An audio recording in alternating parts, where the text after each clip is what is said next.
since you've been at the head of so many movements to reform injustices that you talked about and in some cases experienced, I was wondering, do you think that the responsibility for the Reformation falls mainly on an individual Muslim, on the imams, on the governments of Turkey and the UK here? Where do you think that responsibility falls? You can tell a religion by its adherents.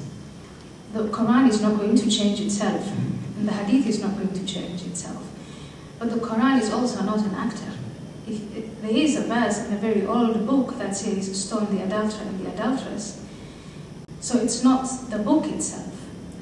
It's the individual who reads the book and who thinks this is what God is telling me to do and then acts on it. The man who killed Theo van Gogh in the Netherlands was doing that.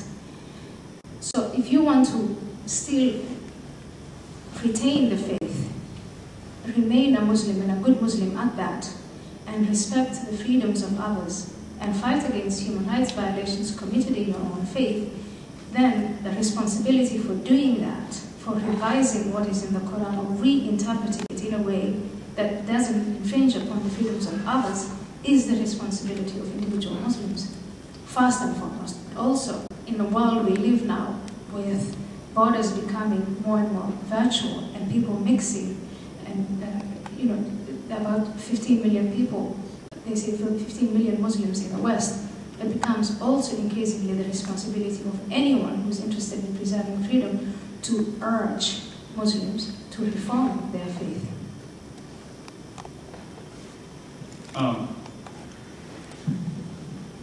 Sorry about that. You say that you belong to a school of thought that believes that Islam with capital I is a problem, not Muslims.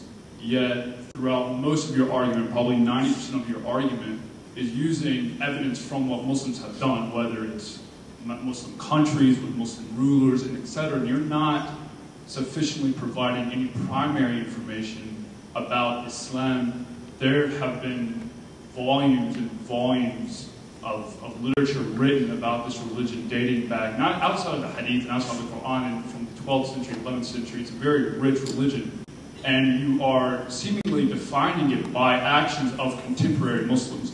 So my question is very simple. Do you honestly feel that you have an absolute, unequivocal understanding of what true Islam is, and American Muslims, they don't have an understanding of what true Islam is because they don't do the actions of what the extremists are? I'm so confused, honestly, about, it feels as if you have an absolute understanding of what is Islam. So do you, honestly, before us all, have an absolute understanding of what Islam is, and that everyone that acts outside of that, whether for good or bad, are not being true Muslims? Thank you.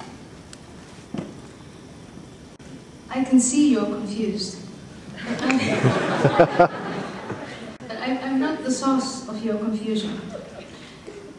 Your confusion stems from trying to defend an ideology that's explicit.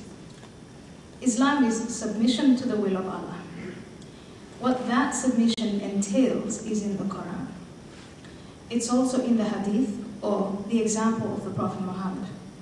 Anyone who follows that model and applies Sharia, as we've talked about extensively, ends up in major human rights violations, especially the rights of women. On the other hand, you are a young American Muslim in a university. I'm assuming, you sincerely uphold those human rights and you respect those freedoms. What you then have is a dissonance in what you believe and reality. And unfortunately, you're not alone in it. And I think that dissonance and that confusion will disappear with more reflection and with the acceptance that one ideology is not compatible with the other. I went through that same kind of intense mental pain, wanting to be a good Muslim, praying, and at the same time reading that Quran that tells me, chapter 4, verse 34, that my husband, if I do not obey him, has the right to beat me. And finally, I came out of it, and I thought, that's an old text. It's not the word of God. I lost my fear of hell. And I feel that my mind is more, consistent with what I am, what I believe and how I want to live. I wish you the best.